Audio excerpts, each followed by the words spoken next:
Bien-aimés de Dieu, la paix soit avec vous. Ce 9 février 2020, 5e dimanche du temps ordinaire, nous méditerons les textes du livre d'Isaïe au chapitre 58, le psaume 111, la première lettre de Saint Paul aux Corinthiens au chapitre 2, l'évangile de Matthieu au chapitre 5, 13 à 16. La voix du Seigneur aujourd'hui, une réflexion proposée par le jésuite Jean Améglé. Le thème de notre méditation est « Aimant et transmetteur de la grâce divine ». À un cours de catéchèse, la catéchiste demande aux enfants regroupés dans l'église « Qu'est-ce qu'un saint ?» Un des enfants tout excité montre le vitrail de l'église et dit « C'est un homme traversé par la lumière ». Cet enfant, d'une manière pratique, a raison. Un saint, c'est celui qui révèle aux autres la lumière reçue de Dieu. Il est l'image transparente qui transmet aux autres la lumière qu'il reçoit. Jésus, dans l'évangile de Matthieu au chapitre 5, utilise les mêmes images de lumière et de sel. Peut-on imaginer le sel sans saveur ou une lampe qui ne brille pas?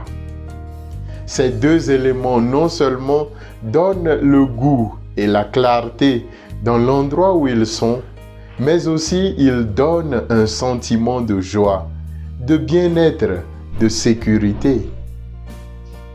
Le prophète Isaïe explique clairement comment notre lumière peut jaillir dans ce monde.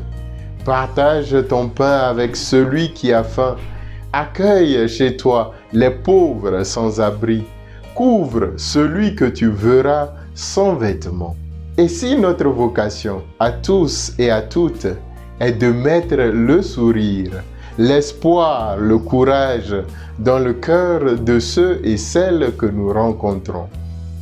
Des chercheurs de l'université de Yale aux États-Unis ont découvert que la lumière intense aiderait les femmes déprimées pendant leur grossesse à diminuer les symptômes de dépression de 49%. La lumière n'éclaire pas pour soi, chers amis, de même que le sel ne se mange pas seul. La lumière se donne pour éclairer les coins sombres et le sel pour donner goût à la nourriture. Apprenons à donner la saveur, le bien-être, la sécurité et surtout l'espérance à ceux et celles autour de nous. Le chrétien, c'est l'aimant de la grâce divine.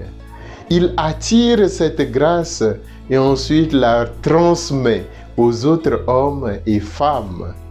Il ne peut en aucun cas être un isolant, un bloqueur de la grâce reçue.